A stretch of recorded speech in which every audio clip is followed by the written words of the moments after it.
জুলাই আন্দোলনের ২ বছরেও আলোর মুখ দেখেনি জুলাই জাতীয় সনদ। সনদ বাস্তবায়ন নিয়ে এখনো মুখোমুখি সরকার ও বিরোধী দল। সরকার বলছে সনদ বাস্তবায়নের খুব কাছে তারা, সংস্কার নিয়ে আলোচনা হলেও সংবিধান সংশোধনী সবশেষ উপায়। তবে বিরোধী দল এখনো অনড় সংস্কার প্রস্তাবে।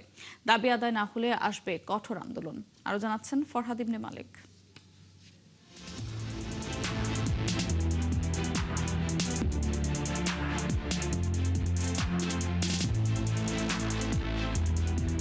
২ বছরেই বেশ ফিকে হয়ে গেছে দেয়ালে আঁকা গ্রাফিতির রং।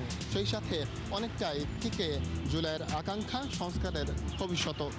সংসদে সরকারি দলের চাওয়া সংবিধান সংশোধন, আর বিরোধী দল চাইছে সংস্কার। কি হবে এর ভবিষ্যৎ? Lily whip shea mystic glowing body wash, secret to ultimate glow.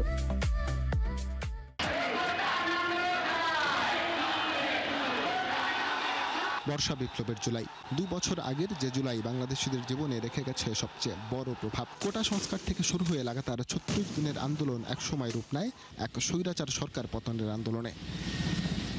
গণঅভ্যুত্থানের পর দেশকে ঠেলে সাজিয়ে নতুন এক বাংলাদেশ বিনির্মাণে যেসব পদক্ষেপ নেওয়া হয় তার অন্যতম বিষয় সংস্কার। আলাদা আলাদা সংস্কার কমিশন গঠন, রাজনৈতিক দলগুলোর সাথে আলোচনার লক্ষ্যে ঐকমত্য কমিশন, আলোচনা ও মত দ্বিমতের শেষে জুলাই সনদ বাস্তবায়নের লক্ষ্যে গণভোটের আয়োজন ছিল তার চূড়ান্ত ধাপ।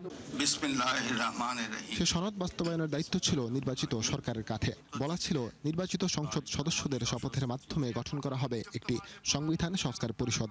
তবে সরকারি দলের সদস্যদের শপথ না নেয়ায় শঙ্কা দেখা দেয় সনদ বাস্তবায়নের ভবিষ্যৎ নিয়ে। বিরোধী দলের মতে সরকার সংস্কারের নামে দিয়েছে শুভঙ্করের ফাঁকি। সরকার যে একটা শুভঙ্করের ফাঁকি দেওয়ার চেষ্টা করছে, এই ফাঁদে জামাত পা দিবে না। কারণ জুলাই অভ্যুত্থান সংবিধান সংশোধনের জন্য হয়নি, সংবিধান সংস্কারের জন্য হয়েছে। ৪ মাসের মতো যাচ্ছে, 1 বছর অতিক্রম করতে হবে না। যদি হয় তাহলে বিএনপিকে বিরোধী দল থেকে শুরু করে সাধারণ গণমানুষের একটা প্রতিবাদের মুখে পড়তে হবে, রাজনৈতিকভাবেও সামাজিকভাবে। এ বিষয়ে সরকারকে তার মেয়াদের 1 বছর সময় দিতে চায় বিরোধী দল। তেমনটা না হলে রাজপথে সমাধানের হুঁশিয়ারি তাদের। সংশোধনের কোনো গাল গল্প না, যে আমাদের একদম এই সংস্কারগুলো লাগবে, একদম মেইন সংস্কার, যেটা তাদের 31 দফার প্রথম দফাতেও আছে। সো আমরা আশা করছি এটা হবে, না হলে এটা আমরা বিরোধী দলের জায়গা থেকে যেভাবে এটা মোকাবেলা করা রাজনৈতিকভাবে আমরা সেটা করব। 5ই আগস্ট একটা অভ্যুত্থান হয়েছে, এটাই সত্য, এবং এটার পিছনে যে একটা লক্ষ্য ছিল, প্রত্যাশা ছিল, এটাও সত্য। প্রতিশ্রুতি সব দিয়েছে, এটাও সত্য, এটা অস্বীকারের কোনো সুযোগ নাই। সুতরাং জুলাইকে কেউ যদি মুছে ফেলতে চায় সেটা ভুল করবে তারা। তবে সরকারি দলের দাবি, সনদ বাস্তবায়নের খুব কাছেই রয়েছেন তারা। বিরোধী দলে অ্যাকচুয়ালি অনেক জ্ঞানী এবং অনেক চৌকস মানুষ আছেন, কিন্তু বিরোধী দলের একজন ছাড়া আর সবাই নতুন সদস্য। কাজেই এটা বুঝতে একটু সময় লাগে। সংবিধান সর্বশেষ আমাদের সংবিধান সংশোধন করতেই হবে। টুডে করি, টুমরো করি। জুলাই সংস্কারে যেটা হয়েছে, সনদ হয়েছে, 100% আমরা বাস্তবায়ন করব। আমি বাস্তবায়ন করব। আপনার ডিফারেন্স কিছু নাই, আমরা একদম কাছে আছি, একেবারে কাছে। খুব শিগগিরই দেখবেন।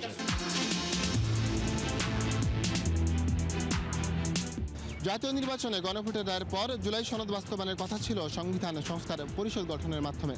তবে সরকার সে পথে না হেঁটে সংস্কার পরিষদে শপথ না নিয়ে বেছে নিয়েছে সংবিধান সংশোধনের পন্থা। সে পন্থা কতটা কাজ করবে আর জুলাই সনদ কেমনভাবেই বাস্তবায়ন হবে তা নির্ভর করছে এখন ক্ষমতাসীন দলের উপরই। ফরহাদ ইবনে মালিক, ৭১, ঢাকা।